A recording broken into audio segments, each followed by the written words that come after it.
Salam sejahtera di dalam nama Tuhan Yesus Kristus buat semua yang sudah datang pada malam hari ini. Semoga damai sejahtera menyertai kita. Kita akan lanjut dalam pemberitaan firman Tuhan sebagai firman penggembalaan yang sudah menjadi berkat buat kita dalam hari-hari yang lalu.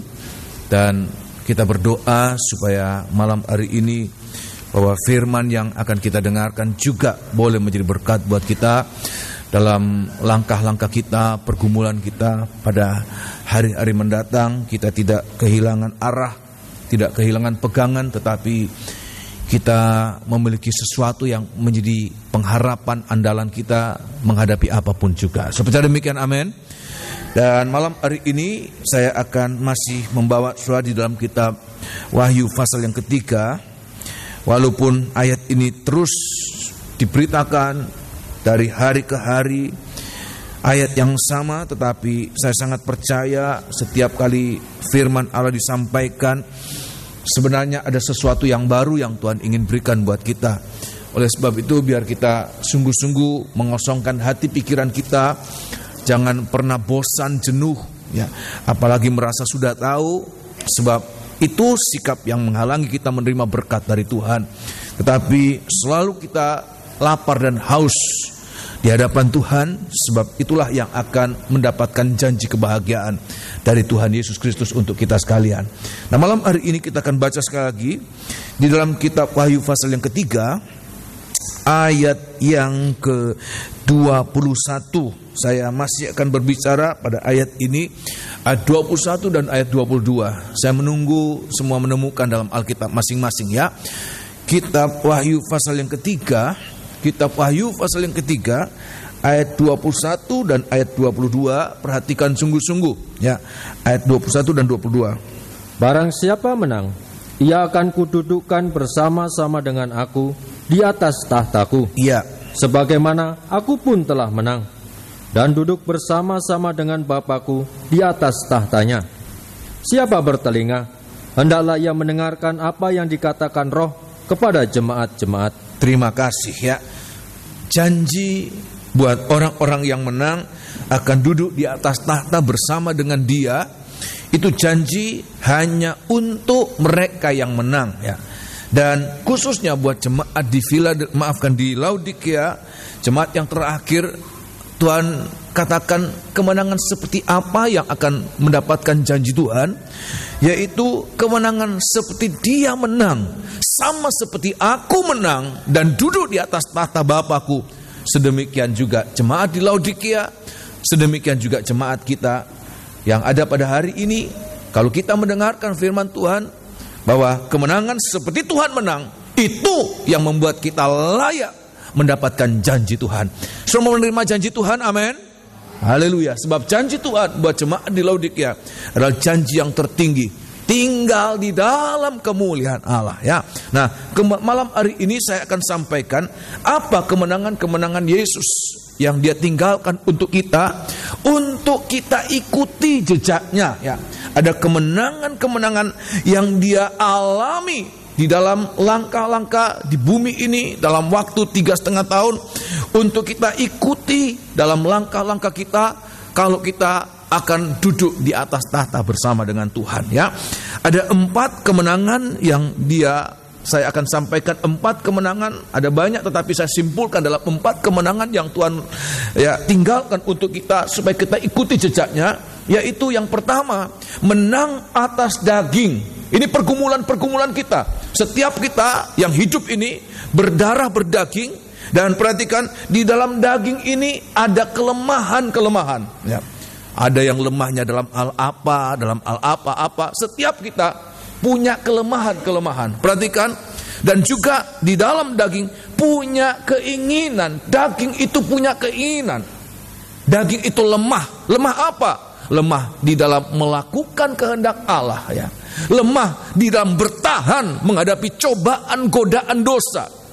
Oleh sebab itu Tuhan sudah menang, ya. Dia menang di Taman Getsemani. Dia bergumul dalam ketakutan, sebab di Taman Getsemani itu Yesus bergumul dalam keadaan daging. Kalau Dia dalam keadaan bukan daging, Dia tidak takut. ya, dalam keadaan sedih, dalam keadaan tidak berdaya, dia bergumul. Sehingga di dalam kitab Injil Lukas mengatakan keringat peluhnya itu yang keluar bagaikan tetesan-tetesan darah yang menetes. Begitu besar pergumulannya dalam rasa takut ketidakberdayaan. Kami perhatikan, tetapi karena dia tidak mau menyerah dengan kelemahan daging, tetapi juga dengan keinginan daging, sampai 3 kali dia katakan, Bapa, kalau ini tidak mungkin lalu kecuali aku harus meminumnya. Ya, lalunya cawan itu adalah keinginan dia sebagai manusia, tetapi Bapa menghendaki dia harus minum. Dan dalam setiap doanya, 3 kali dia berdoa, dia katakan, tapi jangan kehendakku yang jadi, kehendakmu. Dia tidak mau didikte oleh kelemahan daging, tapi juga dia tidak mau didikte oleh keinginan daging.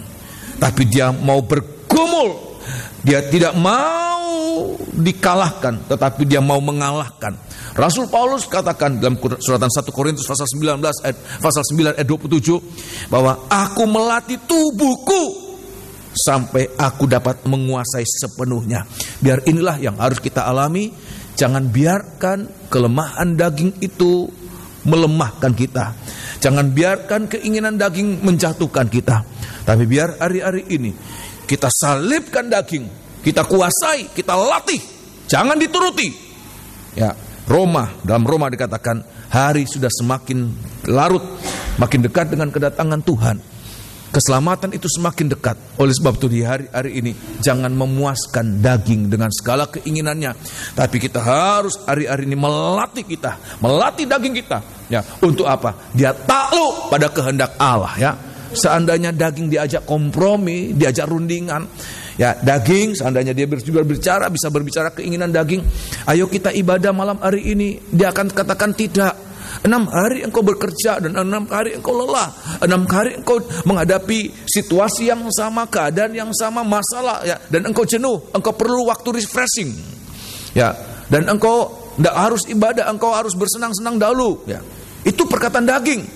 Tapi kalau kita ikuti itu, kita akan makin jauh. Oleh sebab itu di hari-hari ini Tuhan katakan, biar kita mau melatih daging kita mau melatih, kita taklukkan. Supaya apa? Supaya dalam segala kelemahan dan kemauan daging itu tidak bersuara. Sebab ayat mengatakan daging dan darah, apalagi daging dan darah yang dikuasai oleh kelemahan dan keinginan daging, Tuhan katakan tidak ada bagian apa-apa dalam kerajaan surga. Oleh sebab itu, kalau hari-hari ini orang-orang yang membiarkan dirinya didikte, ditaklukkan oleh kelemahan dan keinginan daging, maka saya mau mengatakan dengan kebenaran, ya, dengan keberanian dari Tuhan, bahwa orang itu tidak pernah akan kerasan dalam kerajaan surga. Oleh sebab itu di hari-hari ini latih, jangan biarkan ya daging itu berkuasa atas kita. Yang kedua, ya ini daging itu sesuatu yang paling dekat. Setiap kita punya kelemahan, setiap kita punya keinginan, ya. Dan yang kedua apa? Menang atas dunia. Yesus sudah menang di Taman Getsemani, dia menang atas keinginannya, atas kelemahannya. Tuhan katakan kepada murid-muridnya pada saat diajak untuk bergumul, ya mereka tidur lagi. Tuhan katakan daging lemah, roh berkehendak, tapi daging lemah. Jangan biarkan kelemahan daging itu menguasai kita, tapi kita harus menaklukkan kelemahan daging. Ya, yang kedua menang atas dunia. Ya, Tuhan katakan, aku telah mengalahkan dunia. Oh, haleluya! Dan untuk apa dia mengalahkan dunia? Tolong baca Injil Yohanes pasal yang ke-16. Hanya sekilas saya akan sampaikan, ya, untuk kita lanjut pada dua kemenangan yang berikutnya, ya. Injil Yohanes pasal yang ke-16 ayat yang ke-33. Injil Yohanes pasal 16. Injil Yohanes pasal 16 ayat 33. Perhatikan, ya. Semuanya itu kukatakan kepadamu supaya kamu beroleh damai sejahtera dalam aku. Ya. Dalam dunia kamu menderita penganiayaan. Dalam dunia kamu menderita penganiayaan. Ada aniaya, kita hidup di dunia ini, ya, ada aniaya, ada penderitaan untuk beribadah, untuk melayani Tuhan. Tetapi kuatkanlah hatimu. Ya. Aku telah mengalahkan dunia. Ayat mengatakan aku telah mengalahkan dunia. Kalau kita mulai ciut, kalau kita mulai lemah, Tuhan katakan ingat, aku telah mengalahkan dunia. Ya, dunia di sini berbicara tentang dunia secara nyata ini juga, tetapi berbicara tentang dunia dalam sistem hidup dunia ini. Ya, keduniawian itu seringkali menelan manusia, anak-anak Tuhan khususnya. Ya, anak-anak Tuhan yang tidak mau bergumul itu nanti akan hilang ditelan oleh keduniawian dengan segala kemegahannya, dengan segala kesenangannya, dengan segala glamornya. Percobaan yang ketiga dalam Injil Matius ayat yang pasal yang keempat, Tuhan Yesus diperhadapkan dengan semua kemegahan, glamornya, gemerlapnya dunia. Dia dibawa ke tempat yang tinggi dan diperlihatkan. Dan iblis katakan apa? Kalau engkau menyembah aku, ya, sekali saja, ya, walaupun itu tidak dituliskannya, tapi sekali saja, maka semua itu akan kuberikan kepadamu. Perhatikan, anak-anak Tuhan, kita hidup di dunia ini, kita harus diperkuat oleh Tuhan. Sebab kalau kita tidak diperkuat oleh Tuhan, kita akan ditelan oleh dunia.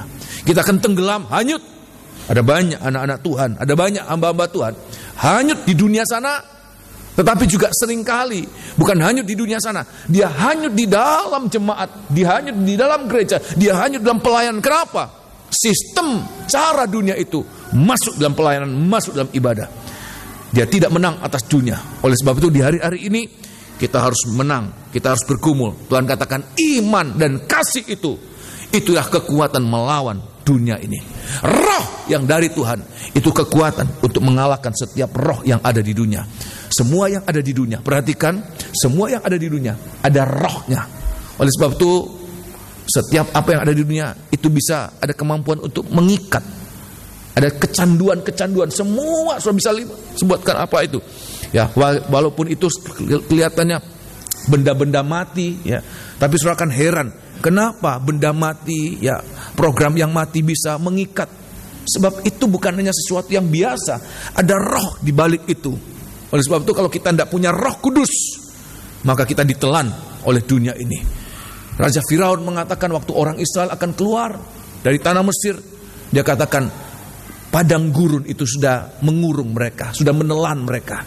Tapi bagi kita di hari-hari ini, kalau kita bisa menerima iman saat kita mendengarkan firman Allah, kita menerima roh saat kita berdoa, saat kita hidup di hadapan Tuhan, maka itulah kekuatan untuk mengalahkan dunia. Seperti demikian, amin.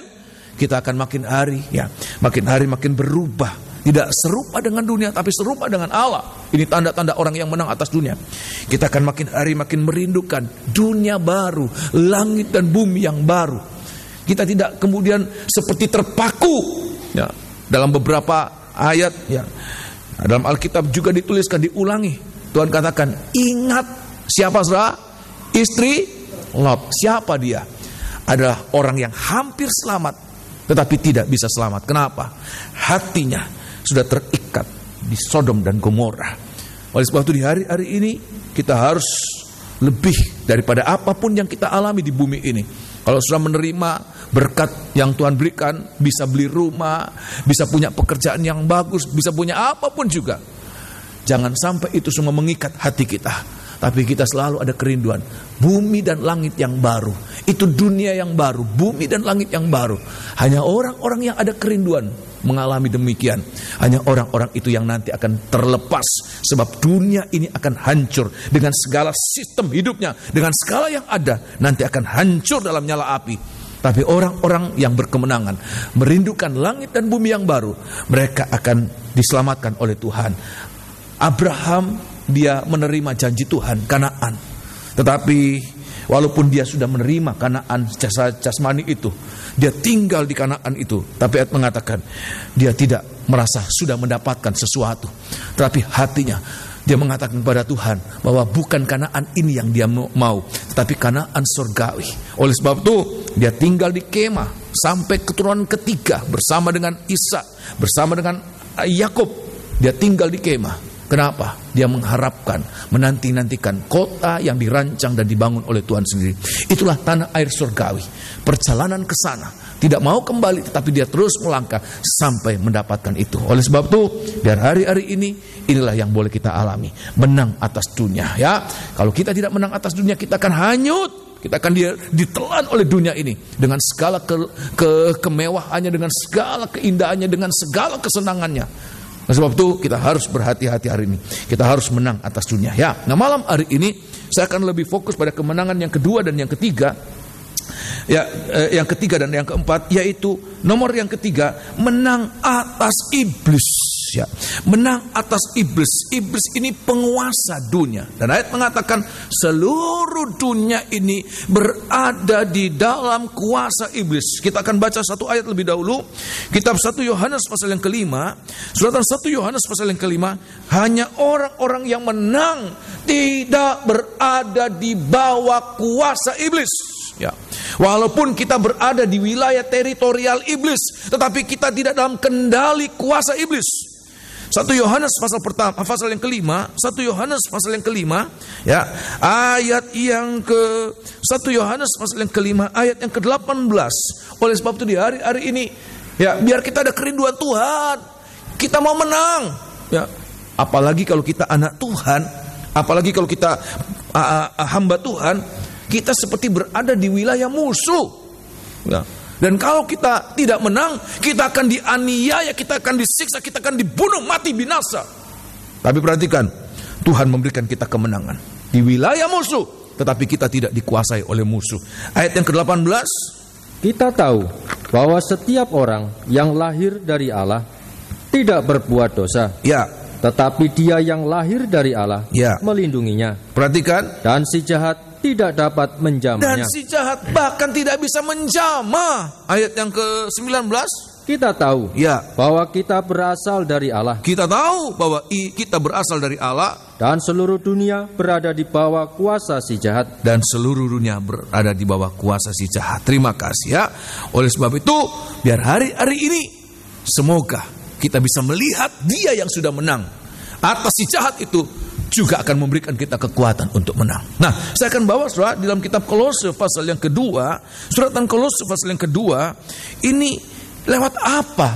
Bagaimana Yesus mengalahkan dunia ini? Ya. Dia sudah mengalahkan daging, dia menang mengalahkan dunia, dia menang mengalahkan iblis. Ya. Di dalam kitab Kolose pasal yang kedua, kitab Kolose pasal yang kedua, ayat yang ke-13. Kolose pasal yang kedua, ayat yang ke-13, ya. Dan sampai ayat yang ke-15. Suratan Kolose pasal yang kedua, ayat 13 sampai ayat yang ke-15.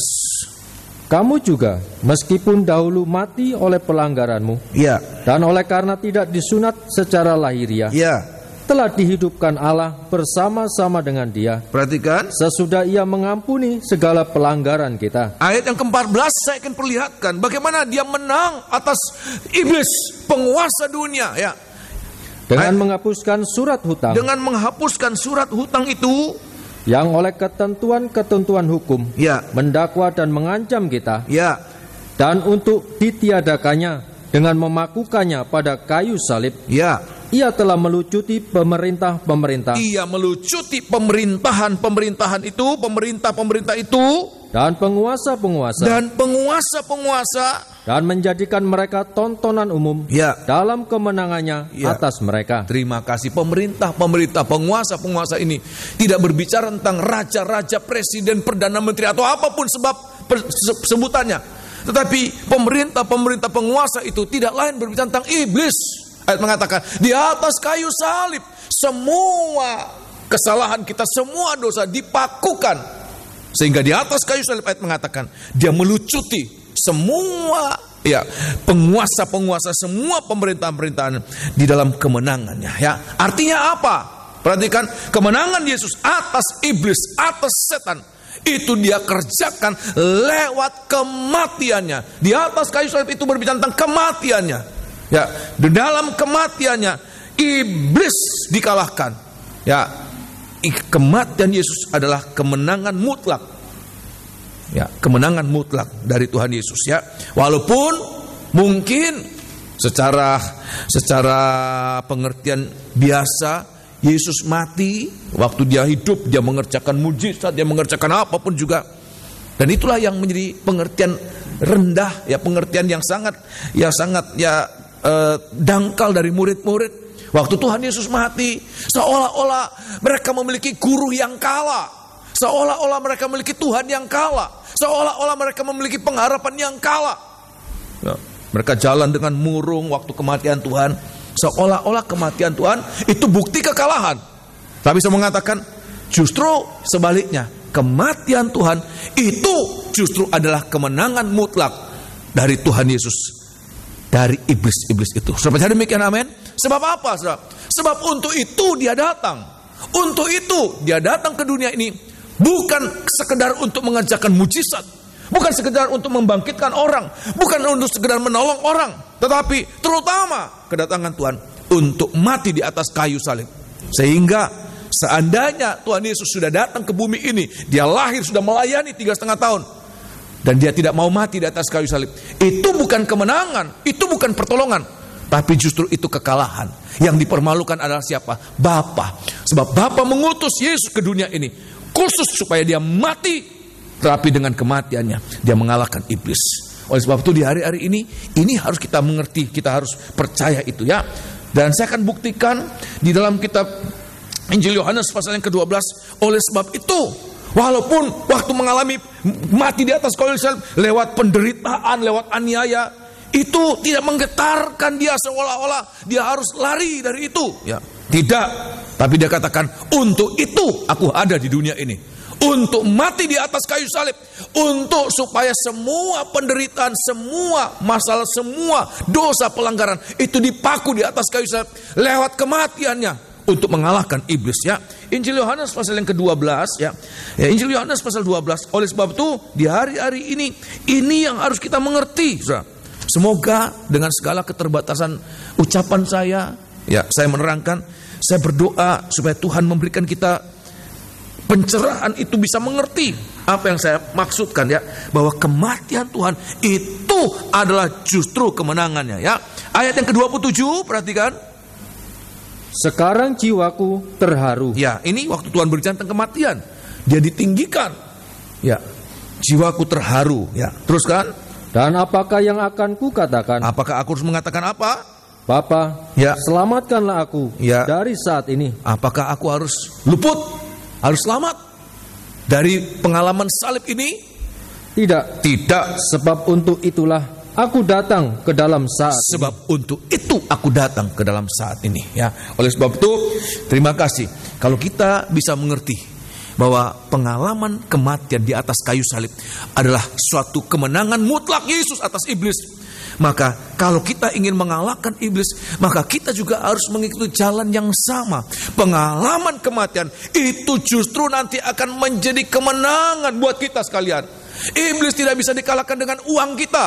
Iblis tidak bisa dikalahkan dengan kepandaian kita. Iblis tidak bisa dikalahkan dengan kekuatan kita. Tapi iblis dikalahkan dengan kemenangan, dengan pengalaman kematian Tuhan. Oleh sebab itu jangan heran, saudara. Saya mau mengatakan ini, setiap usaha untuk membuat Yesus tidak mati di atas kayu salib, setiap usaha untuk membuat anak-anak Tuhan itu kemudian takut atau kemudian lari dari pengalaman salib, itu adalah pekerjaan yang datang dari siapa, saudara? Iblis. Ya, saya akan buktikan, saudara. Mulai dia pakai Rasul Petrus pada saat dia mengatakan anak manusia akan disiksa oleh tua-tua ya, kemudian akan dibunuh, tetapi bangkit pada hari yang ketiga. Maka Petrus langsung berkata apa? Tuhan, semoga itu jangan terjadi. Dan Tuhan katakan apa? Tuhan tidak melihat itu sebagai pikiran Petrus, tapi Tuhan katakan itu pikiran siapa? Iblis. Oleh sebab itu Tuhan katakan, enyah engkau iblis. Setiap usaha untuk menggagalkan Tuhan mati di atas kayu salib itu ada datangnya dari iblis. Kemudian ya lanjut ya, Petrus juga mengatakan itu untuk kedua kalinya pada saat ya dia kemudian Yesus dipergok, mau ditangkap ya, dia kemudian seolah-olah membela Tuhan ya. Dia seolah-olah membela Tuhan. Tuhan katakan jangan main pedang. Siapa yang main pedang dia akan mati oleh pedang. Ya, Tuhan katakan, kamu pikir saya tidak bisa selamat? Kalau aku mau, aku bisa minta kepada Bapa untuk kirim 12 pasukan. 12 pasukan ini bukan 12 orang, tapi 12 batalion, ya, 12 legion untuk menyelamat aku. Tetapi bukan untuk itu. Kalau aku diselamatkan dari mati di atas kayu salib, itu berarti aku kalah, berarti Bapa dipermalukan.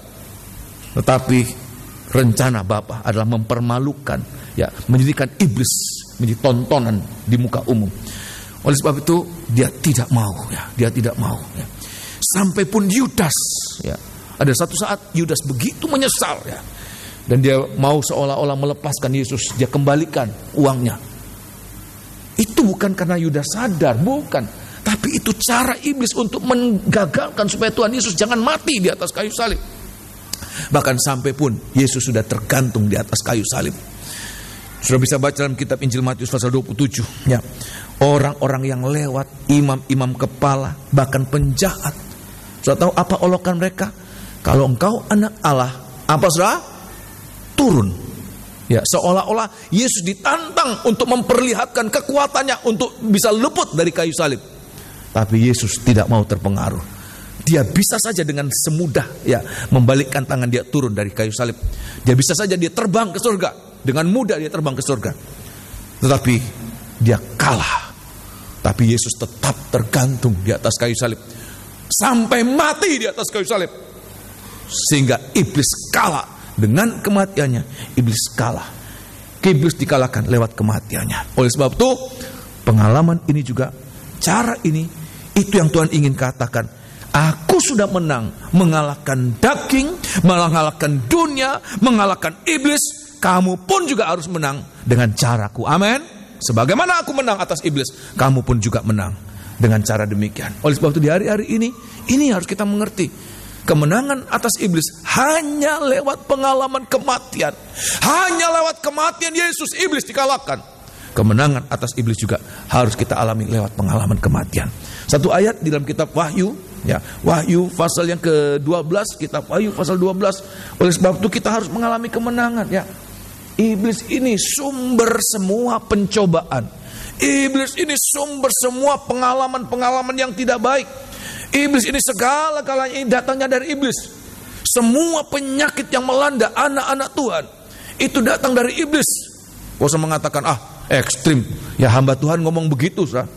Saya buktikan, saudara bisa baca dalam kitab Ayub pasal 1 ayat, ya, Ayub pasal yang kedua, bahwa semua kebangkrutan, semua penyakit itu, ya, walaupun secara teknis bisa datang, Ayub mengalami, tahu-tahu angin, ya, merobohkan rumah, tahu-tahu api dari langit menyambar, tahu-tahu dia bisa menggerakkan orang-orang Kasdim, orang-orang Sheba datang untuk memiskinkan Ayub, ya. Tapi siapa di balik semua itu? Iblis. Untuk kedua kalinya dia ganggu Ayub, datangkan penyakit.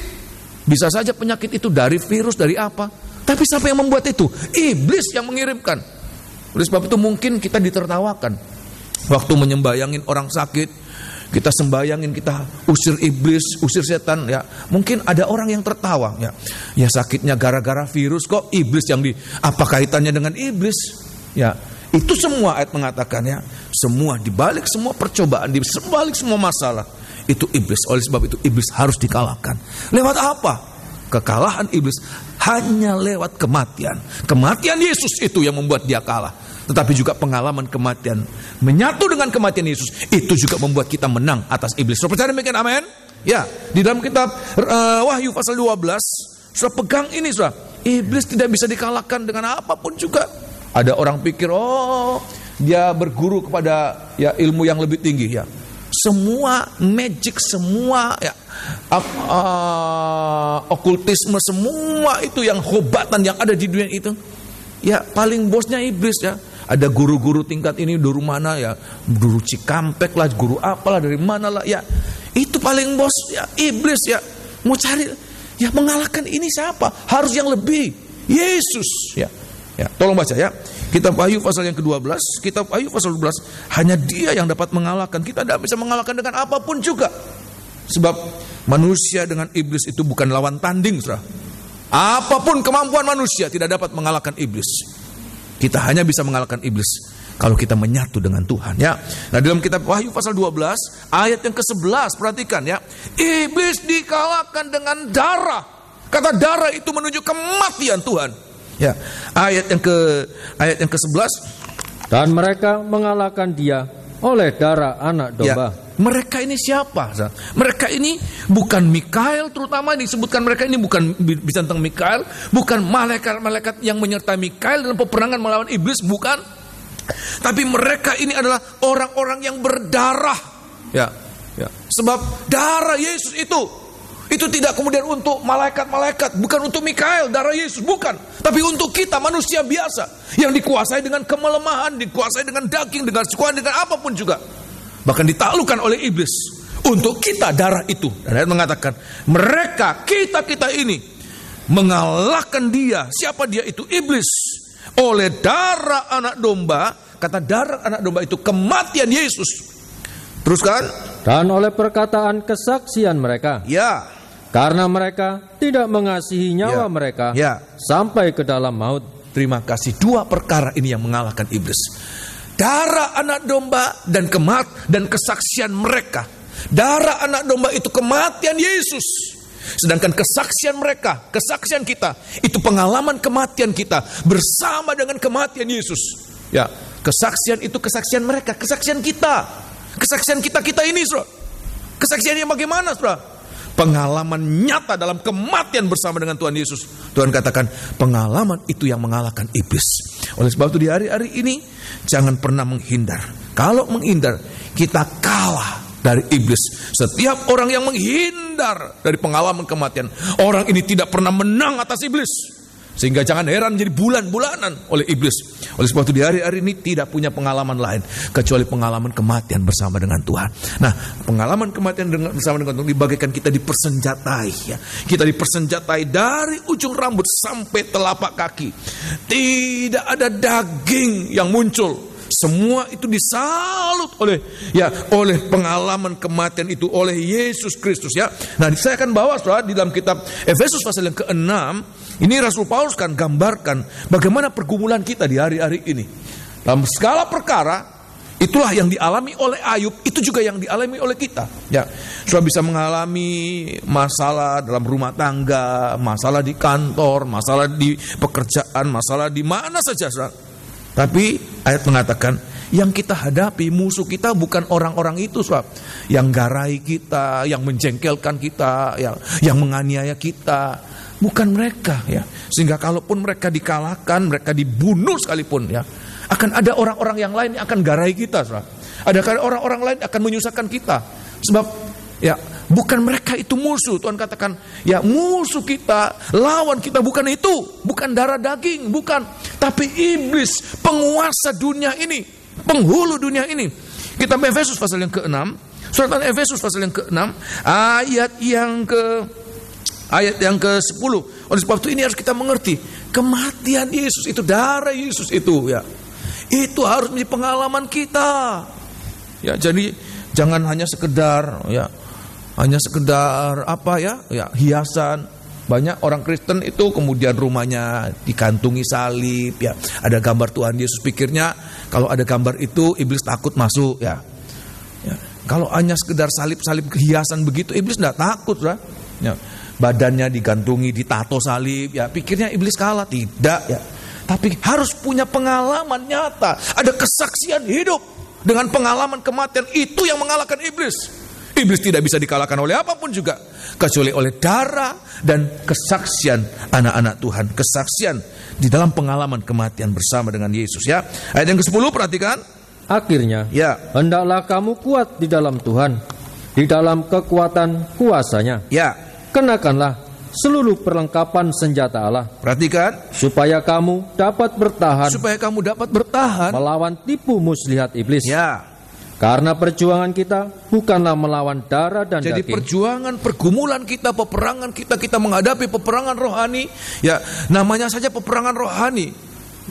Seringkali peperangan rohani yang dimusuhi orang, yang dimusuhi manusianya. Oleh sebab itu saya mau mengatakan buat kita sekalian, manusia itu hanya dipakai oleh setan. Manusia ini kalau sudah pernah anak-anak sekolah minggu Poppenkast, itu hanya sekedar bonekanya, tapi iblis yang menggerakkan itu loh.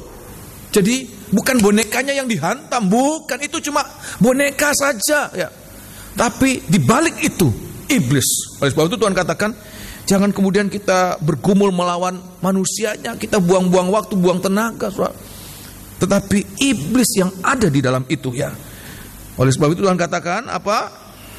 Karena perjuangan kita Ya. bukanlah melawan darah dan daging, Perhatikan. tetapi melawan pemerintah-pemerintah, Ya, melawan penguasa-penguasa, ya, melawan penghulu-penghulu dunia yang gelap ini, ya. melawan roh-roh jahat di udara. Terus, Sebab itu, ambillah seluruh perlengkapan senjata Allah, supaya kamu dapat mengadakan perlawanan ya, pada hari yang jahat itu, ya. dan tetap berdiri Nah, sesudah kamu menyelesaikan segala sesuatu. oleh sebab itu Tuhan katakan, seluruh hidup kita ini, terima kasih, harus dipersenjatai. Kata dipersenjatai itu seperti kita mengalami pengalaman kematian bersama dengan Tuhan dalam seluruh hidup kita ini.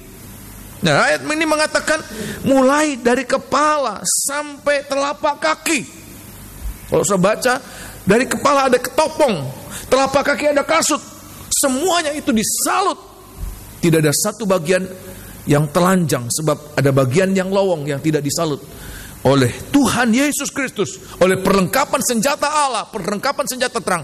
Itu akan menjadi sasaran tembak untuk iblis memanakan panah apinya, dan seseorang itu akan kalah. Oleh sebab itu di hari-hari ini kita mohon Tuhan, biar seluruh hidupku ini Engkau salut dengan pengalaman kematian.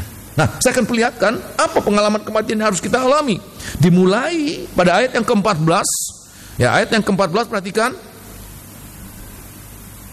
Jadi berdirilah tegap, Ya, berikat pinggangkan kebenaran. berikat pinggangkan kebenaran. Ini ada 6, kalau tidak salah, terima kasih. Ada 6 perkara. Itulah pengalaman kematian yang menyalut kita supaya kita menang saat kita menghadapi iblis dalam apapun juga.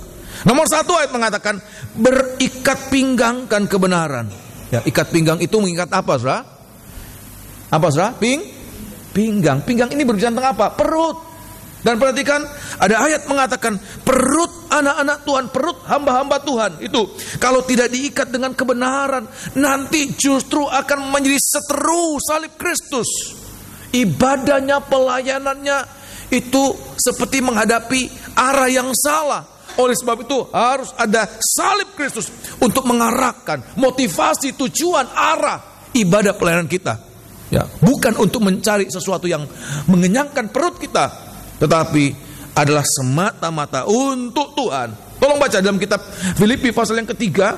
Filipi pasal yang ketiga, bagaimana kita melayani. Ya, kita beribadah ini, kita melayani itu, ya, untuk melayani Tuhan, bukan melayani diri sendiri, saudara. Sebab Tuhan katakan, gembala-gembala, ya, mereka melayani perut mereka. Hamba-hamba Tuhan itu melayani perut mereka. Anak-anak Tuhan juga. Ada banyak anak-anak Tuhan. Ya, jadi anak Tuhan kenapa? Supaya kaya, supaya diberkati. Ya, sudah salah, tidak benar. Oleh sebab itu ikat pinggang kebenaran. Filipi pasal yang ketiga. Dan Tuhan katakan ini ada banyak hari-hari terjadi. Ya, Rasul Paulus katakan, Rasul Petrus juga mengatakan ini, malu. Sebab gaya hidup mereka, lifestyle mereka sudah seperti menjadi idola buat orang-orang mengikuti. Sebab mereka mungkin hamba Tuhan terkenal, mungkin mereka anak Tuhan terkenal, dan seolah-olah menjadi inspirasi buat yang lain, mencontoh gaya hidup demikian. Ya, dalam kitab Filipi pasal yang ketiga, oleh sebab itu kita harus perhatikan hari-hari ini. Filipi pasal yang ketiga, ayat yang ke-18, biar hari-hari ini kita harus ikat pinggangkan kebenaran. Ya, kita harus memiliki kebenaran ini. Bagaimana kita melayani Tuhan, mengikut Tuhan adalah untuk melayani Tuhan. Ya. Ayat yang ke-18. Karena seperti yang telah kerap kali kukatakan kepadamu, Ya. dan yang kunyatakan pula sekarang, Terus. sambil menangis, Ya. banyak orang yang hidup sebagai seteru salib Kristus. Terus.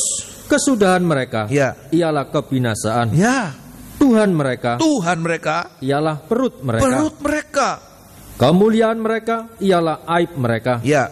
Pikiran mereka Ya. semata-mata tertuju kepada perkara duniawi. Ini tidak merupakan kemenangan. Ini suatu kekalahan.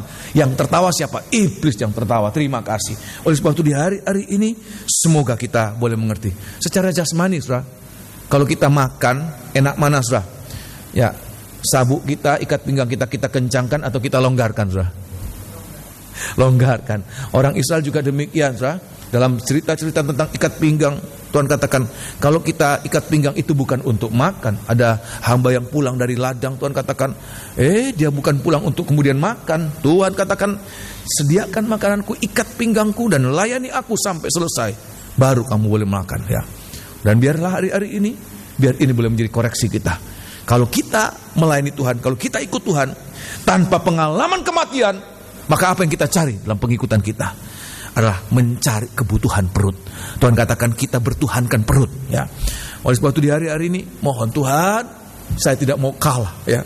Yang kedua apa? Tuhan katakan baju sirah. Baju sirah itu khususnya untuk dada, saudara, ya. Ini breastplate ini, ya, untuk dada ini, dari leher sampai ke pinggang biasanya, dan itu muka belakang dari sini dan di belakang. Ini menunjukkan apa, ya? Dada itu menunjukkan kebanggaan, keakuan. Tuhan katakan, nah mengikut Tuhan, kalau itu Tuhan katakan, maka itu merupakan kekalahan buat kita. Mengikut Tuhan untuk mencari kepujian, tidak peduli yang lain disikut, tidak peduli yang lain apa, yang penting diri sendiri punya nama. Kalaupun punya nama, Tuhan katakan, itu nama yang tidak mendapatkan apa-apa. Kepada jemaat di Sardis, mereka punya nama, tapi Tuhan katakan, mereka tidak memiliki apa-apa. Oleh sebab itu di hari-hari ini semoga kita boleh mengalami, ya. Jangan, ya, ada kebanggaan. Tapi Tuhan katakan apa? Ini keadilan. Saya akan perlihatkan keadilannya seperti apa.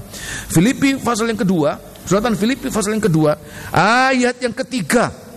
Untuk pelayan-pelayan, untuk apapun juga, saya sebagai hamba Tuhan melayani bukan untuk cari nama, ya. Bukan untuk terkenal, bukan untuk apa, ya. Kalaupun kita pergi kemana-mana, kalaupun kita dikenal, tapi tujuannya bukan untuk terkenal. Perhatikan, kalau saya melayani untuk terkenal, saya sudah salah dah. Saya sudah menjadi sasaran tembak dari iblis. Dada saya tidak ada pelindung. Dada saya sudah dipanah dan saya mati dikalahkan oleh iblis. Tetapi bukan untuk itu kita melayani, ya. Filipi pasal yang ketiga, ya. Filipi pasal yang kedua, ayat yang ketiga, perhatikan. Dengan tidak mencari kepentingan sendiri. Nah, kepentingan itu perut kita. Ini perut. Tuhan katakan, ya ibadah melayani bukan untuk cari perut. Teruskan. Atau puji-pujian yang sia-sia. Puji-pujian ini, kalau orang dipuji tepuk dada, sah. Bukan untuk mencari kepentingan diri, ya. Bukan untuk mencari puji-pujian, ini dada. Teruskan. Sebaliknya, ya, hendaklah dengan rendah hati. Perhatikan. Yang seorang menganggap yang lain lebih utama, ya, daripada dirinya sendiri. Nah, terus, dan janganlah tiap-tiap orang, ya, hanya memperhatikan kepentingannya sendiri. Kalau kita hanya memperhatikan kepentingan kita sendiri, pasti kepentingan orang lain tidak akan diperhatikan. Dan kalau itu adil atau enggak, saudara? Adil atau enggak, saudara? Tidak adil. Tapi Tuhan katakan apa? Dan janganlah tiap-tiap orang, ya, hanya memperhatikan kepentingannya sendiri, ya, tetapi kepentingan orang lain juga. Nggak peduli orang lain, yang penting diri sendiri. Ya, tidak peduli orang lain dipermalukan, terima kasih. Yang penting diri sendiri jangan sampai cacat. Nah, ini suatu ketidakadilan. Tuhan katakan kita harus adil, ya, memperhatikan kebutuhan dan kepentingan semua orang. Bahkan Rasul Paulus katakan lebih memperhatikan yang lain itu, ya. Itulah bagikan baju sirah buat kita, ya. Dan yang ketiga apa itu? Kasut. Kasut ini, ya, jadi jangan ada yang lowong, sudah. Mulai dengan perut, ya, dada ini, kasut itu kaki yang paling bawah. Itu perjalanan hidup kita ini. Kalau tidak dikuasai oleh pengalaman kematian, maka sukanya cari tempat yang enak. Enak untuk apa, saudara? Daging, ya. Kalau disuruh pilih, ya, shopping atau ke gereja, shopping atau melayani, pilih mana, saudara? Pasti shopping. Kalau mau dipilih, disuruh pilih, ya, tamasya atau melayani, pasti pilih tamasya. Sebab apa? Itu keinginan daging dan kita kalah di sana.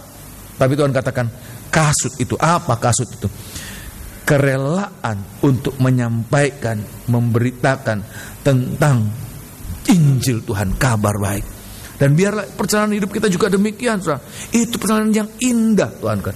Bukan cuma kuat, tapi indah. Itu kasut yang indah. Letak itu Letak itu jejak-jejak kaki yang ditinggalkan itu jejak yang indah. Di mana-mana dia pergi, memberitakan tentang salib, memberitakan tentang Injil, memberikan tentang kabar baik. Apa itu kabar baik? Yesus yang sudah tersalib untuk kita sebagai penebusan untuk kita sekalian, ya.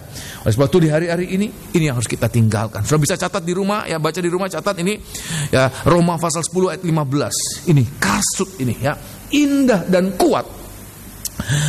Selanjutnya selain itu ketopong, ya. Perisai lebih dulu, ya, sebelum ketopong perisai, ya. Perisai itu perlindungan, saudara. Perisai itu perlindungan. Di satu biasanya kalau orang, ya, tangan biasa, ya, ortodoks, ya, tangan kanan yang lebih kuat, perisai biasanya tangan kiri, saudara. Untuk apa, saudara? Melindungi diri, kepala dilindungi, dada dilindungi, kaki dilindungi, ya. Kemana saja ada serangan, perisai ini akan lebih dahulu, ya. Ini perlindungan kita. Di mana perlindungan kita, saudara, ya? Perlindungan kita adalah pada salib Tuhan. Seperti demikian, amin. Ya, saya akan perlihatkan, ya. Kitab 1 Korintus pasal yang pertama ayat 24. Biar hari-hari ini buat keluarga yang baru menyerahkan anak, kita tidak bisa mengandalkan kemampuan kita, ya. Kita tidak bisa mengandalkan apapun juga kita. Perlindungan kita buat semua kita memiliki uang, memiliki koneksi atau tidak memiliki uang, tidak memiliki koneksi apapun juga. Perhatikan, perlindungan kita ini bagaikan perisai pada salib. Salib, berita tentang salib, itulah perlindungan kita. 1 Korintus pasal yang pertama, suratan 1 Korintus pasal pertama, ayat yang ke-24. Perhatikan, 1 Korintus pasal pertama lebih kuat, lebih berhikmat dari apapun juga yang ada di dunia ini. Kita tidak bisa dikalahkan. 1 Korintus pasal yang pertama ayat yang ke-24.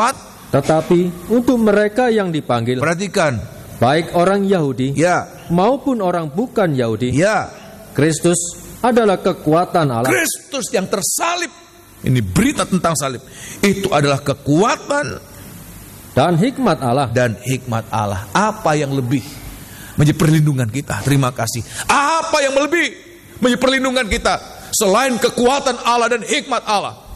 Hari-hari ini kita menghadapi apapun juga, tapi semoga hikmat Allah dan kekuatan Allah menjadi perisai buat kita sekalian. So, mengalami demikian, amin. Inilah perlindungan yang sangat kuat, yang tidak dapat ditembus oleh apapun juga. Oh, haleluya, ya. Yang kelima, ketopong, ya, helm, ya, ketopong ini, ya. Ya, ketopong. Untuk melindungi apa, saudara? Ketopong ini apa, saudara? Kepala. Apa di balik kepala itu? Pikiran. Perhatikan. Biarlah pikiran kita ini, ya, pikiran kita ini, pikiran keselamatan, ya, keselamatan. Kalau tidak memikirkan keselamatan, ya, dan ayat mengatakan pikiran keselamatan itu pikiran, ya, bagaimana kita menghargai korban Kristus.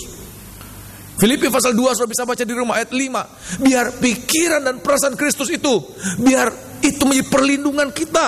Kalau semua kita memiliki pikiran Kristus, ini yang dilindungi dari pikiran-pikiran kotor, pikiran-pikiran jahat. Hari-hari ini siapa bisa membentengi, siapa bisa melindungi pikiran? Seorang istri tidak bisa mencegah pikiran suaminya untuk kemana-mana. Seorang suami tidak bisa mencegah istrinya untuk berpikir kemana-mana. Seorang orang tua tidak bisa mencegah anaknya berpikiran yang macam-macam. Tetapi semua kita dapat melindungi pikiran kita, pikiran siapapun juga. Ayat mengatakan, kalau kita berketopongkan keselamatan, pikiran Kristus yang rela menghampakkan dirinya dan merendahkan dirinya demi keselamatan kita, biar pikiran itu ada dalam kehidupan kita, ya. Dan yang terakhir, Tuhan katakan apa yang harus ada? Pedang. Pedang roh itu adalah apa? Firman Allah. Di tangan kanan itu ada pedang. Dan pedang ini berbicara tentang apa? Pedang ini berbicara tentang perkataan kita. Kalau tidak perkataan firman Allah, maka perkataan kita akan menjadi perkataan iblis, ya, menjadi perkataan yang menikam diri kita sendiri dengan banyak duka cita. Tapi ayat mengatakan, biarlah perkataan kita bagikan pedang yang tajam. Kenapa? Sebab kita memberikan setiap hari telinga kita untuk mendengarkan firman Allah. Kesempatan malam hari ini adalah kesempatan mendengarkan firman Allah. Seperti kita sedang diberikan pedang yang tajam. Tajam untuk apa, saudara? Bukan untuk melukai, tapi perkataan orang-orang yang dipersenjatai dengan salib Kristus, perkataan orang-orang ini setajam pedang. Apa tajamnya? Selalu setiap kali berbicara, apa yang dia katakan itu sangat berguna untuk orang-orang yang mendengarkan, untuk membangun. Bahkan pada saat dia mengalami difitnah, dicaci maki, perhatikan perkataan orang-orang yang punya salib itu bukan untuk membalas dengan caci maki. Ayat mengatakan ketika dia dicaci maki, dia tidak mencaci maki, tetapi perkataan orang-orang yang sedang dicaci maki bukan perkataan mengumpat, bukan perkataan mencaci maki, membalas dengan caci maki, bukan perkataan mengutuk, bukan perkataan yang menjadi batu sandungan, tapi perkataan yang memberkati, perkataan yang membangun. Oleh sebab itu di hari-hari ini kita mohon, seringkali mulut kita ini ini tidak bisa terkendali. Yakobus mengatakan seperti binatang liar, bahkan lebih jahat dari binatang liar, sebab semua binatang liar itu sudah dibijinakkan oleh kemampuan manusia. Tapi ayat mengatakan tidak ada seorang pun dapat menjinakkan lidah ini. Begitu liar, begitu beracun. Tapi biar kita mohon Tuhan, mohon ini, sebab kesempurnaan, perhatikan ini, persempurnaan anak-anak Tuhan pada saat lidahnya tidak bercacat celah. Siapa yang dapat mengendalikan lidahnya? Tuhan katakan dia orang sempurna. Bagaimana kita bisa duduk di atas tahta bersama dengan Tuhan dalam kemuliaan kalau lidah kita jahat, kalau lidah kita beracun?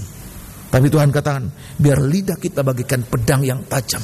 Firman Allah senantiasa Tuhan katakan boleh menjadi berkat buat orang-orang yang mendengarkan. Setiap orang yang mendengarkan dibangun lewat perkataan kita, nasihat-nasihat kita, nasihat dari firman Allah. Oleh sebab itu di hari-hari ini biar kita boleh mengalami. Sudah bisa catat ayat-ayatnya ya. Yesaya 50 ayat yang keempat ya. Yesaya kemudian 1 Korintus 4 ayat yang ke-12. Bagaimana dalam setiap perkataan kita ya. Dalam setiap perkataan kita ini perkataan yang membawa berkat ya. Pedang firman Allah itu ya, pedang yang membawa berkat. Oh, haleluya. Mengalahkan setan tapi menjadi berkat buat sesama ya. Kita menang atas setan lewat pengalaman apa? Kematian, darah Yesus dan kesaksian kita. Hanya itu yang dapat mengalahkan seluruh hidup kita ini, dari atas kepala, ujung rambut sampai telapak kaki. Kita mohon Tuhan, salut aku Tuhan, biarlah pengalaman salib itu menjadi bagian hidupku. Itu yang menyalut kita dan kita menang. Rasul Paulus katakan kepada jemaat di Efesus, kita dapat bertahan, kita dapat mengadakan perlawanan, dan kita dapat memadamkan, kita dapat mengalahkan kuasa-kuasa kegelapan itu. Oh, haleluya ya. Iblis tidak dapat dikalahkan oleh apapun juga. Ada orang yang mengatakan, oh kalau kita tabur garam di rumah ya, maka tidak dapat dimasuki oleh roh-roh jahat ya. Iblis tidak dapat dikalahkan oleh itu, saudara. Ada, saudara. Ada, ini saya katakan ini tidak omong kosong ini. Ya ada. Oh, pikirkan ini kan garam dunia ya. Jadi garam dunia, jadi garam. Oh, atau pikirnya iblis itu kan gelap. Jadi rumahnya dipasangi lampu, siang malam dikasih lampu ya. Secara jasmani tidak dapat dikalahkan oleh itu. Iblis tidak dapat dikalahkan oleh itu. Iblis hanya dapat dikalahkan oleh apa, saudara? Darah anak domba dan kesaksian kita. Apa itu? Pengalaman kematian bersama dengan Tuhan ya. Jadi ini yang keempat, yang terakhir ya, menang atas apa? Kitab 1 Korintus pasal yang ke-15, 1 Korintus 15, suratan 1 Korintus 15. Kitab 1 Korintus 15 ayat yang ke-26. 1 Korintus 15 ayat 26. Baca suratan 1 Korintus 15 ayat yang ke-26. Musuh yang terakhir ya, yang dibinasakan ya, ialah maut. Musuh yang terakhir yang dikalahkan ialah apa, saudara? Maut. Ya. Melompat ayat yang ke-54. Dan sesudah yang dapat binasa ini mengenakan yang tidak dapat binasa, dan yang dapat mati ini ya, mengenakan yang tidak dapat mati. Perhatikan. Maka akan genaplah firman Tuhan yang tertulis. Ya. Maut telah ditelan dalam kemenangan. Telah ditelan dalam kemenangannya. Hai maut, di manakah kemenanganmu? Ya. Hai maut, di manakah sengatmu? Perhatikan. Sengat maut ialah dosa. Ya. Dan kuasa dosa ialah hukum Taurat. Terima kasih. Jadi kita lihat, saudara, ketiga dan keempat, Iblis dikalahkan lewat apa? Kematiannya. Sudah bisa mengerti demikian, amin? Sedangkan maut itu musuh yang terakhir, dikalahkan lewat apa? Kebangkitannya. Semoga sudah bisa mengerti. Kematiannya mengalahkan setan, tapi kebangkitannya mengalahkan maut. Ya. Dia bangkit mengenakan mengenakan tubuh yang tidak dapat binasa. Ini tubuh kebangkitan, tubuh kemuliaan. Tubuh itu yang nanti akan kita pakai saat kita duduk bersama dengan Dia di atas tahta kemuliaannya. Tubuh itu bukan dengan tubuh ini, saudara. Sebab tubuh ini gampang berbuat dosa. Tapi tubuh itu, tubuh kebangkitan, tubuh kemuliaan, dengan tubuh itu akan kita pakai duduk bersama dengan Tuhan di atas tahta kemuliaannya, ya. Oleh sebab itu, di hari-hari ini, sebagaimana kita harus mengalami pengalaman kematian bersama dengan Tuhan, maka kita juga harus mengalami pengalaman yang sama, kebangkitan, supaya kita dapat mengalahkan maut. Sudah percaya demikian, amin? Ya, sebagai ayat, tolong baca Roma pasal yang ke-6. Suratan Roma pasal yang ke-6, ayat yang ke-9. Roma pasal yang ke-6, ayat yang ke-9. Oleh sebab itu di hari-hari ini, perhatikan, kebangkitan ini bukannya sekedar pertolongan Tuhan, ya, sakit, sembuh, ya kekurangan, tahu-tahu ada, dulu tidak punya uang, sekarang uangnya banyak, oh kebangkitan saya. Bukan itu terutama, bukan itu. Dulu sakit, tidak sembuh-sembuh, ke dokter mana saja sakit, tidak sembuh-sembuh. Sekarang mujizat Tuhan, ya sembahyang, terus berdoa, kemudian sembuh, oh dibangkitkan, mengalami kebangkitan. Bukan itu terutama. Roma pasal yang ke-6, tolong baca, ya. Apa pengalaman kebangkitan itu? Roma pasal yang ke-6. Suratan Roma pasal yang ke-6, ayat yang ke-9, perhatikan. Karena kita tahu, perhatikan, bahwa Kristus, ya, sesudah Ia bangkit dari antara orang mati, tidak mati lagi. Tidak mati lagi. Apa itu? Maut tidak berkuasa lagi atas Dia. Sebab maut tidak berkuasa lagi atasnya. Terus, sebab kematiannya, ya, adalah kematian terhadap dosa. Matinya adalah mati terhadap dosa. Satu kali dan untuk selama-lamanya. Ya. Dan kehidupannya, ya, adalah kehidupan bagi Allah. Dan kebangkitannya adalah kebangkitan bagi Allah. Terima kasih, ya. Jadi kita lihat ini ayat yang ke-11, perhatikan. Bangkitnya kita, pengalaman kebangkitan kita bersama dengan Tuhan. Apa ayat yang ke-11? Demikianlah hendaknya kamu memandangnya. Ya. Bahwa kamu telah mati bagi dosa. Ya. Tetapi kamu hidup bagi Allah, ya, dalam Kristus Yesus. Terima kasih kalau kita hidup untuk Allah. Hidupku yang kita hidup sekarang ini, kita hidup untuk Allah, hidup untuk kebenaran. Maka itulah yang namanya pengalaman kebangkitan bersama dengan Tuhan. Maka pengalaman itu yang membuat kita tidak dapat dikuasai oleh maut. Maut yang dimaksudkan bukan hanya sekedar kematian secara jasmani, tapi maut yang dimaksudkan lebih dalam, lebih luas, ya, dari kematian secara jasmani adalah api neraka. Kematian kedua, api neraka, api yang menyala-nyala. Itu tidak dapat menguasai setiap orang yang hari-hari ini hidup dalam pengalaman kebangkitan bersama dengan Tuhan. Itu yang Tuhan ingin berikan buat kita. Sudah mengalami demikian, amin? Ya, saya akan perlihatkan apa praktek kita mengalami pengalaman kebangkitan bersama dengan Tuhan. Yaitu nomor 1, ini pengalaman kebangkitan. Ini harus kita alami, saudara. Ini harus menjadi sesuatu yang nyata. Sebagaimana kematian itu menjadi nyata, harus nyata. Demikian juga dengan pengalaman kebangkitan. Bukan teori, tapi ini suatu pengalaman nyata. Nomor 1, orang yang mengalami kuasa kebangkitan, artinya dia menang atas dosa. Tidak dikuasai oleh dosa, tidak diperhamba oleh dosa. Ini pengalaman kematian dan kebangkitan, terutama kebangkitan bersama dengan Tuhan, ya. 1 Korintus pasal 15 tadi, 1 Korintus 15 ayat yang ke-56, ya. Sebab maut itu, ya, maut itu identik dengan dosa. Ada ayat mengatakan sengat maut, tadi kita sudah baca, sengat maut adalah apa? Dosa. Tetapi dalam Roma pasal yang ke-6, kuasa dosa, ya, upah dosa adalah maut. Jadi maut dan dosa itu sama, saudara. Maut dan dosa. Ya, jangan katakan, aduh saya selamat loh, untung tidak mati dalam kecelakaan. Tapi hidup dalam dosa, sama. Itu sama dengan dikuasai oleh maut. Maut itu menguasai dia, ya. Nah, di dalam kitab Roma, ya, Roma pasal yang ke-6, Roma pasal yang ke-6, Kita harus mengalami ini. Kuasa kebangkitan ini. Bagaimana kita menang atas dosa. Menang atas dosa, ya. Dimulai dengan apa? Kita terlepas dari semua ikatan dosa. Sekecil apapun dosa. Perhatikan ini penting. Sekecil apapun dosa, setiap dosa itu punya kuasa untuk mengikat seseorang.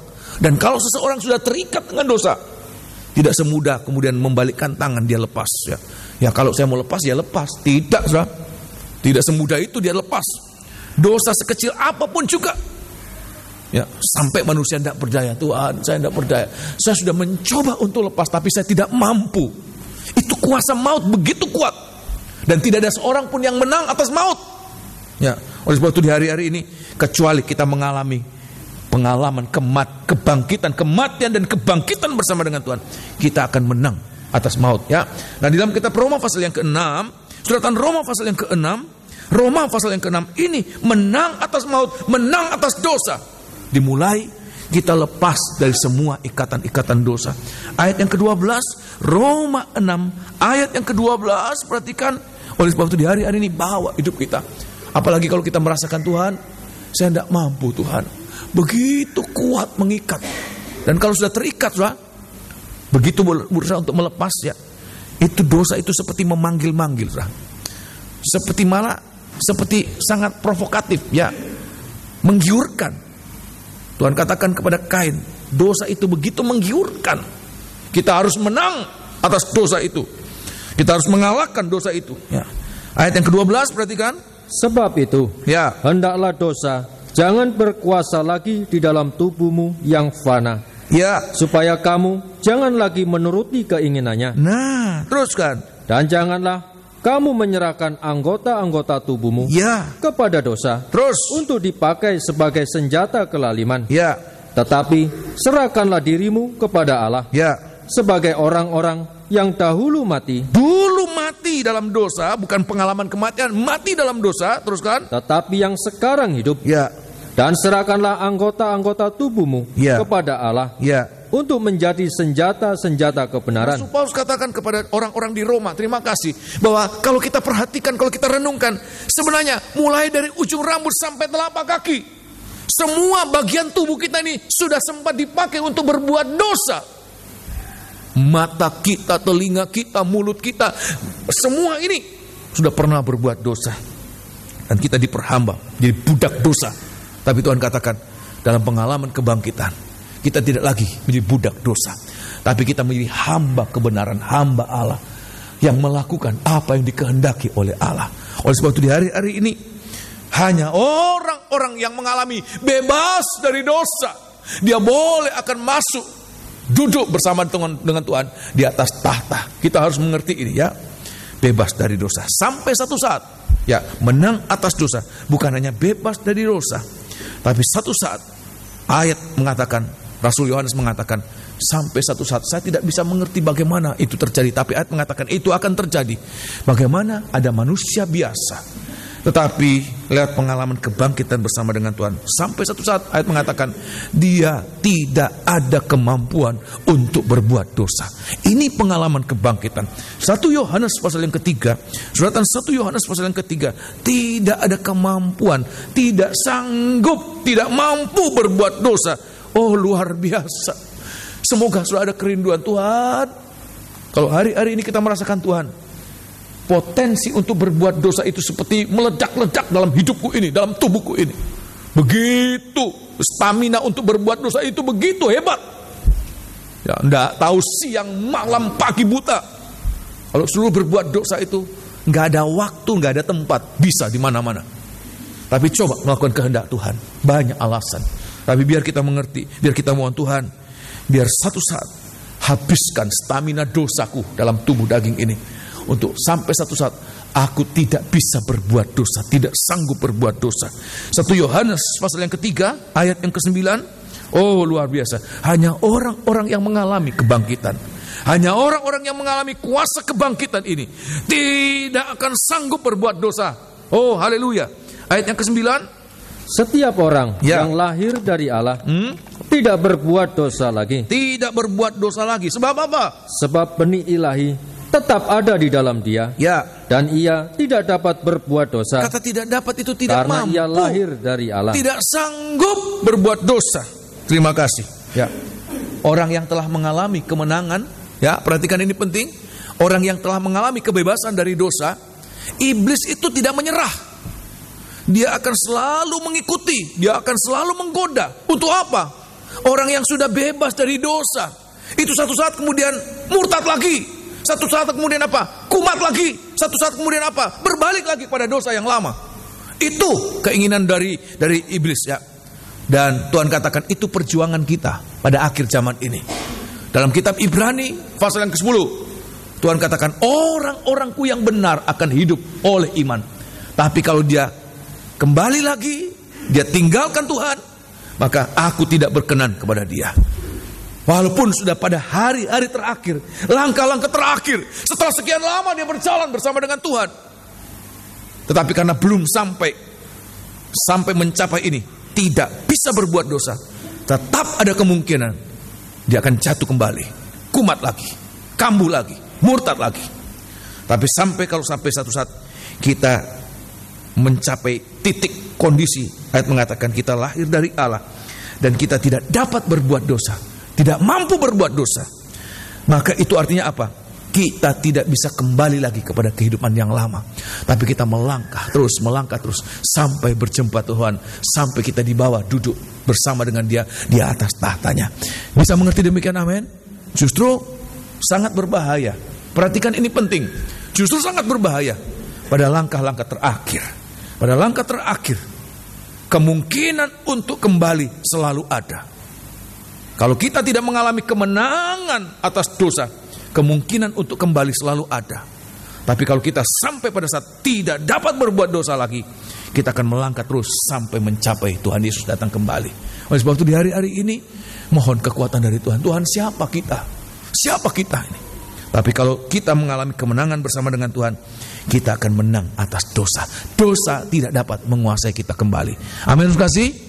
Tetapi lebih daripada sekedar kita menang atas dosa, orang yang mengalami kebangkitan, ini biar ini menjadi pengharapan doa kita nanti, akan kita bawa dalam doa nanti, ya. Apa itu? Kita merindukan perkara-perkara yang rohani lebih dari perkara-perkara apapun yang ada di dunia ini, ya. Suratan 1 Petrus pasal yang ini pengalaman kebangkitan, ya. Pengalaman kebangkitan. Merindukan. Tolong baca. Kolose pasal yang ketiga lebih dahulu. Kolose pasal 3 ayat 1 dan sampai ayat yang keempat. Semoga ini kita alami dalam pengalaman kebangkitan. Ini menang atas maut. Dosa tidak bisa menguasai. Tapi kerinduan kita apa? Perkara-perkara yang rohani. Oh, luar biasa ini, ya. Lebih dari perkara-perkara yang jasmani. Kita masih hidup di dunia ini. Kita masih kepingin uang. Kita masih kepingin barang-barang yang ada di dunia ini. Coba lihat saja, ya. Kalau ada keluaran gadget baru, ya, walaupun belum mau beli, tapi dalam hati kepingin saya, ya, kepingin punya itu yang baru. Ada keluaran baru, kepingin saya punya itu, kepingin. Bahkan kepinginnya itu lebih daripada kepingin yang rohani. Itu belum mengalami kebangkitan bersama dengan Tuhan. Suratan Kolose pasal yang ketiga, ya. Kolose pasal yang ketiga, ayat yang pertama, perhatikan. Pengalaman kebangkitan ini yang mengalahkan maut. Nggak bisa berdosa. Nggak bisa berdosa. Orang yang menang atas maut tidak bisa jatuh, tidak bisa dikalahkan oleh dosa, tidak bisa dikalahkan oleh maut. Ya, tapi dia selalu mengalami kuasa untuk naik, ya, mengalami kebangkitan bersama dengan Tuhan, ya. Ayat yang pertama, karena itu, ya, kalau kamu dibangkitkan bersama dengan Kristus, ya, carilah perkara yang di atas. Cari perkara yang di atas, di mana Kristus ada, ya, duduk di sebelah kanan Allah. Ya, dia duduk di sebelah kanan Allah. Sekarang dia sedang duduk bersama dengan Bapa di atas tahta Bapa. Tapi satu saat, kalau kita juga menang, maka kita akan duduk bersama dengan dia di atas tahtanya, tahta Yesus, ya. Terus, pikirkanlah perkara yang di atas. Renungkan itu, pikirkan itu, rindukan itu. Renungkan, pikirkan, rindukan itu. Perkara-perkara yang di atas. Teruskan. Bukan yang di bumi. Bukan yang di bumi, walaupun kita masih butuh yang di bumi ini. Teruskan. Sebab kamu telah mati, Ya. dan hidupmu tersembunyi bersama dengan Kristus di dalam Allah. Ayat yang keempat, perhatikan ini akan terjadi.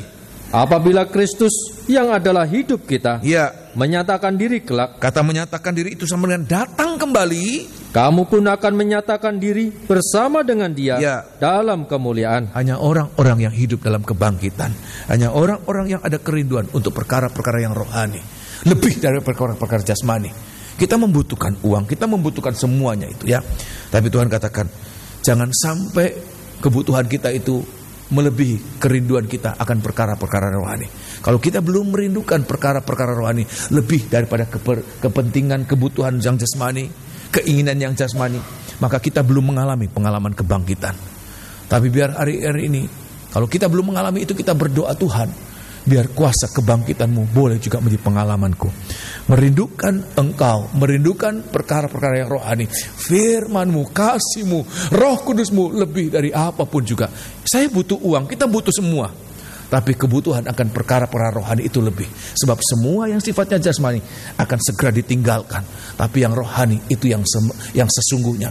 Itu yang kekal, itu yang abadi. Itu akan kita alami pada saat Dia datang kembali. Inilah firman Tuhan buat kita. 4 kemenangan Yesus. Itulah harus menjadi keempat kemenangan kita. Hanya orang-orang yang mengalami kemenangan-kemenangan itu ya, nanti akan duduk bersama dengan Dia. Menang atas daging, menang atas dunia, menang atas setan, iblis, dan menang atas maut, musuh yang terakhir maut. Itulah dosa. Baru kita mengalami, kita akan dipermuliakan bersama dengan Dia ya. Kita akan minum dan makan tubuh dan darah Tuhan. Biar kita bangkit berdiri, kita akan nyanyikan satu lagu. Kita persiapkan diri untuk menikmati